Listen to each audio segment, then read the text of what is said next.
চোখ দুটো অশ্রুতে ভরে গেল। কোন রকম নিজেকে শান্ত করলাম, করুণ কণ্ঠে বললাম, তোরই বোবা? গালিব বলল, জন্মগত, তুই জানিস না?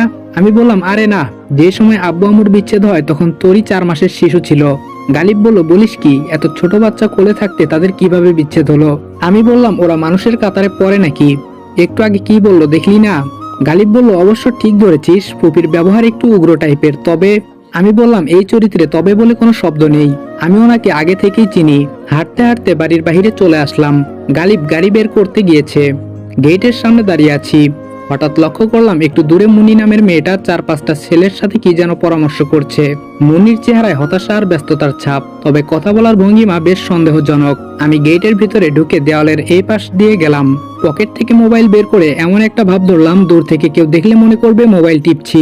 আমার উদ্দেশ্য দেওয়ালের বিপরীত পাশের কথাবার্তা শোনা, আর 2 কদম এগিয়ে তাদের কথাবার্তা স্পষ্ট শুনতে পেলাম।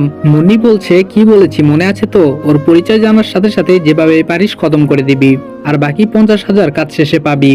লোকগুলো বলল, আরে আপনি কোনো টেনশন লয়েন না, ব্যাপারটা আমরা দেখতাছি, আপনি শুধু বাকি টাকাটা রেডি রাখেন, তাইলেই হইব।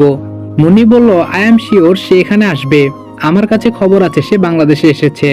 লোকগুলো বলল, কইলাম তো, ও যদি এখানে নাও আসে, ওরে যেখানে পামু পরিচয় জানার সাথে সাথে খেল খতম কইটা দিমু। মুন্নি বলল, ভেরি গুড। গালিব ফোন দিচ্ছে বারবার, মনে হয় আমাকে না দেখে চিন্তায় পড়ে গেছে। আমি আস্তে আস্তে সেখান থেকে সরে আসলাম।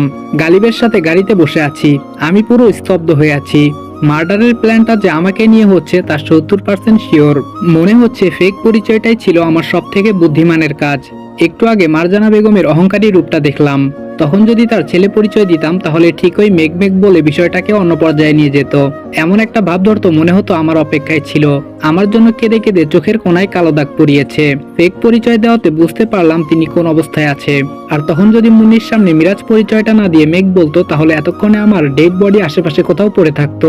এখন আমাকে প্ল্যান বি হিসেবে কাজ করতে হবে, নকল মেঘ উপস্থিত করতে হবে, আর সেটা কাল সকালে সারপ্রাইজ হিসেবে থাকবে পুরো বাড়ির সবার সামনে। মারজানা বেগমের জীবন থেকে নিদ্রা শব্দটা মুছে দিতে হবে। গালিবের কথায় ধ্যান ভাঙলো।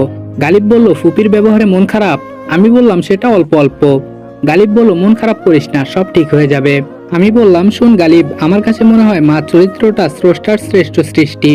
মা বাস্তবে যত খারাপ হোক, সন্তানকে কখনো বুঝতে দেয় না সে খারাপ। পৃথিবীর সব সন্তানের কাছে তার মাই হলো পৃথিবীর শ্রেষ্ঠতম আদর্শ, কেননা সে তার মায়ের গোপনে করা অন্যায়গুলো দেখে না।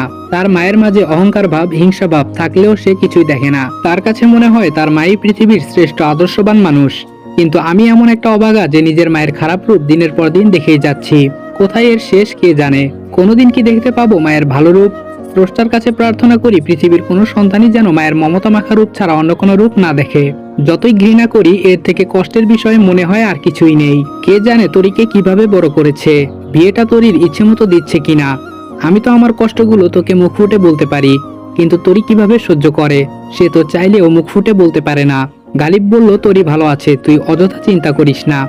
আচ্ছা, তুই কোনো এক সময় বলেছিলি আনাসকে উপস্থিত করাতে পারিস মেঘ সাজিয়ে, সেই প্ল্যানটা কি করবি?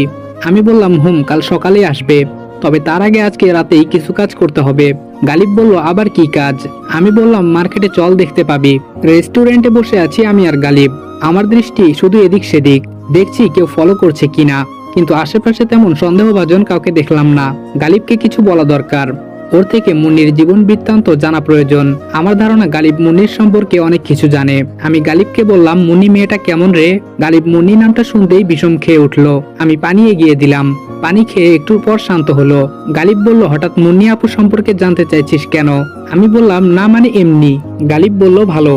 আমি বললাম, তাহলে যে বললি তাকে দেখলে ডিপ্রেশনে পড়ে যাই, কেন ডিপ্রেশনে পড়িস?